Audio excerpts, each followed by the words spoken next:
কবিতা পাঠের সময় এখন। কবি আলোক সরকারের কবিতা পাঠের মধ্যে আছি আমরা। আলোক সরকারের আজকের প্রথম কবিতার নাম গজমতি মালা। অন্ধকারে আমি কোনো ছবিই দেখি না। আমি একদিন অন্ধকারে গোলাপ ফুলের ছবি দেখব, নিবিড় অসত্য গাছের ছবি।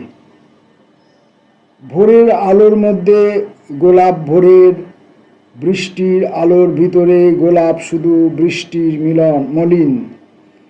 ভোরের আলোর মধ্যে গোলাপ ভোরের, বৃষ্টির আলোর ভেতরে গোলাপ শুধু বৃষ্টির মলিন। আমি কোনোদিন গোলাপ দেখিনি তার নিজস্ব আলোয়। অন্ধকারে কিভাবে গোলাপ জ্বলে, অন্ধকারে কিভাবে অশ্বত্থ গাছ, দুই চোখ বুজে এই সব নির্নিমেষ ভাবি। অন্ধকারে কিভাবে গোলাপ জ্বলে, অন্ধকারে কিভাবে অশ্বত্থ গাছ, দুই চোখ বুজে এই সব নির্নিমেষ ভাবি। আর বেলা শেষ হয়, আর অন্ধকার নেমে আসে খেজুর গাছের শেষে নদীর ওপারে। আমি শুনি দরজা খোলার শব্দ। বিরাট প্রাসাদ তার শান্ত অন্তরালে, সব একে একে যায়। সব দৃশ্য শুধু মুদিত চোখের সামনে অলৌকিক গজমতি মালা। বিরাট প্রাসাদ তার শান্ত অন্তরালে, সব একে একে যায়। সব দৃশ্য শুধু মুদিত চোখের সামনে অলৌকিক গজমতি মালা। কবিতার নাম অভিশাপ। ছায়ার ভিতরে বাড়ি যত চেনা, ছায়ার বাইরে বাড়ি তত নয়। আজও এ কঠিন খেলা আমি মুখ বুজে মেনে নিই। প্রণয় ভাষণগুলি ভুলে থাকো, তোমার নিকট থেকে দূরে চলে যাওয়া এ যে কি কঠিন খেলা, সকলেই সহজ বুঝবে। এমনকি নীরব মেরেছি স্রোত ভুলে থাকা। স্পষ্টত বসন্তকালে ফুলের বাসর তাকে নিঃস্ব হিম অস্পন্দ ভাবার রীতিগুলি যথাযথ জানি। যন্ত্রণা কেবল মুখ যন্ত্রণাহীনতা। আজ অনির্দেশ দূরে যত বাঁশি বাজে, যত শঙ্খধ্বনি, আমি অমলিন ছায়া ম্লান সিঁড়ির ওপারে চলে যাই। শুধু দু একটি হাত নড়ে, শুধু পক্ষপাতহীন সজল চোখের তাপ। আজও এ নিষ্পন্দ অভিশাপ আমি মুখ নিচু মেনে নিই। পরের কবিতা বনপথ। তোমার নিকটে থাকা আবশ্যক ছিল, বিকেল বেলায় তোমার নিকটে থাকা, সকাল বেলায় তোমার নিকটে থাকা। প্রতিটি বিচ্ছেদে জাগে কৌতূহল। তোমার চোখের বাঁ দিকের তিল আরো কালো হয়, তোমার চুলের উপরে তমসা কোনো নিশীথি নেই। আমি অবিমিশ্র খুঁজি পরিচয়, তোমার নামের প্রথম মৌলিক অর্থ, তোমার চোখের অপরিবর্তিত ভাষা। প্রতিটি বিচ্ছেদ কোন স্বাধিকার, নিশ্চিত গোপনে রাখে অনিবার্য রেখা স্থির রং। সকাল বেলার তুমি, দুপুর বেলায় মুখ অলস উদ্ভব। আমি অকৌতুক দেখি সংযোজন, আমি অনিবার্য শুনি মলিন অপরিচিতি।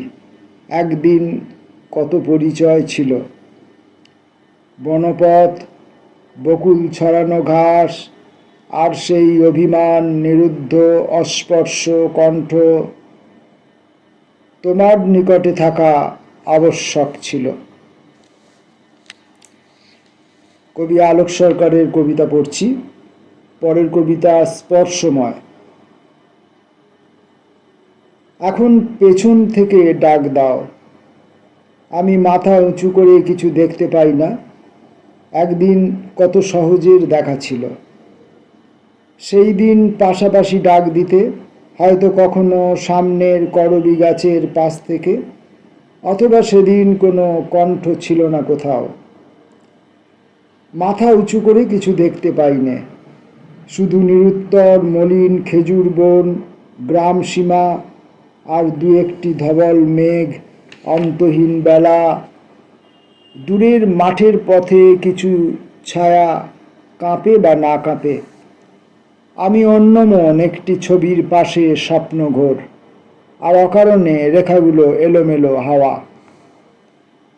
কেবল অস্ফুট কণ্ঠ, এত দাবি, যা কিছু পিছন তাই তো নিশ্চিত কণ্ঠ, যা কিছু পিছন তাই তো অলঙ্ঘ শ্বেত, যোজন যোজন স্পর্শময়।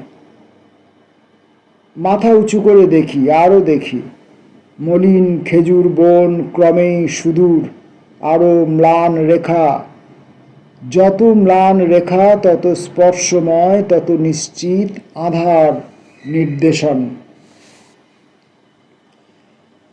পরের কবিতা সমতান। পৃথিবীতে হাজার নামের নদী আছে, আমি মনে মনে একটি নদীর পাশে দাঁড়াই, কখনো অন্য এক নদী। প্রত্যেক নদীর তীরে অন্য রং, প্রত্যেক নদীর তীরের অসত্য গাছ বিশিষ্ট নির্জন, বালুগুলি মৌলিক সোনালি। আমি নির্নিমেষ জাগি অনুক্ষণ, একটি নদীর স্তব্ধতায় নিঝুম পুরীর দেশ, অন্য নদী বৃষ্টির বিস্তীর্ণ। আমি আনন্দিত আছি দীর্ঘদিন, শুধু মাঝে মাঝে অপরাহ্নে বিলীন আলোয় দেখি ছাদের উপর একটি নিস্তব্ধ ফল আঁধারিম। যেন কোনো ঘনিষ্ঠ বাগান ছিল, শ্রাবণ ধারার প্রীতিস্পর্শ ছিল। আমি অত্যন্ত বিষাদ দেখি দূর আনত মেঘের নিভে যাওয়া। তখন নদীর কাছে ফিরে যেতে যেন ভয় করে, তখন নিশ্চিত দেখি অভিমান, একটি নদীর বিশিষ্ট নির্জন বড় আকাশের মতো স্তব্ধতা। কোন প্রত্যাশার ক্লান্তি, একটি নদীর স্বপ্নের ভিতরে কোন ঘনিষ্ঠ বাগান আছে। আমি খুব বেশি শীতের ভিতর দেখি, নিঝুম পুরীর স্তব্ধ সাহজিক একটি বিরামে দেখে দূর বৃষ্টির বিস্তীর্ণ বিশিষ্ট অসত্য গাছ জেগে ওঠে মৌলিক বালুতে। আলোক সরকারের কবিতার মধ্যে বারবার আমরা দেখছি, এই কাব্যগ্রন্থটির বিভিন্ন কবিতাগুলোর মধ্যে বারবার আমরা দেখছি গোলাপ, অশ্বত্থ গাছ, অপরাহ্ন, নিঝুম পুরী, খেজুর বন, এই সমস্ত জিনিস, নদী, এই সমস্ত শব্দ অনুষঙ্গকে আশ্রয় করে কবিতাগুলো ফিরে আসছে। আমরা আজকে আলোক সরকারের আর একটি কবিতা পড়ব, ব্যবধান। ব্যবধান অনেক যোজন, তবু মাঝে মাঝে মনে হয় অত্যন্ত সামান্য। নিকট সান্নিধ্য ভালো ছিল। ব্যবধান অনেক যোজন, তবু মাঝে মাঝে মনে হয় অন্তত সামান্য নিকট সান্নিধ্য ভালো ছিল। একটু ছাপা ভুল আছে। ব্যবধান অনেক যোজন, তবু মাঝে মাঝে মনে হয় অন্তত সামান্য নিকট সান্নিধ্য ভালো ছিল। সাদা ফুলগুলো ঝরে যায়, বৃষ্টি হলে কুয়োর ভিতরে খুব বেশি জল জমে। সন্ধেবেলা ঘরে লোকজন এসেছিল। একদিন আমরা সাঁকোর নিচে কত অন্ধকার জানতে গিয়েছিলাম। তুমি বিষাদ বানিয়েছিলে, সে আজ অনেক দিন হলো। এখনো বিকেলবেলা প্রীত সাজগোজ করি, তুমি পাশাপাশি হাঁটো। দিঘির ওপারে বুনো ঝোপঝাড়ে শান্ত হলুদ রঙের ফুল ফোটে। বাড়ি ফিরে প্রত্যহ অম্লান নিম গাছ, বিকেল বেলায় মাদুর বিছানো গল্প, জানলা খুলে দিলে উঠোন ডিঙিয়ে ঘরে জ্যোৎস্না আসবে।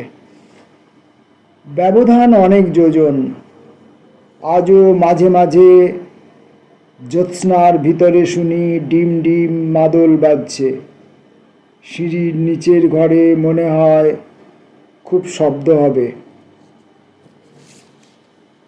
পড়লাম আলোক সরকারের কবিতা। নমস্কার।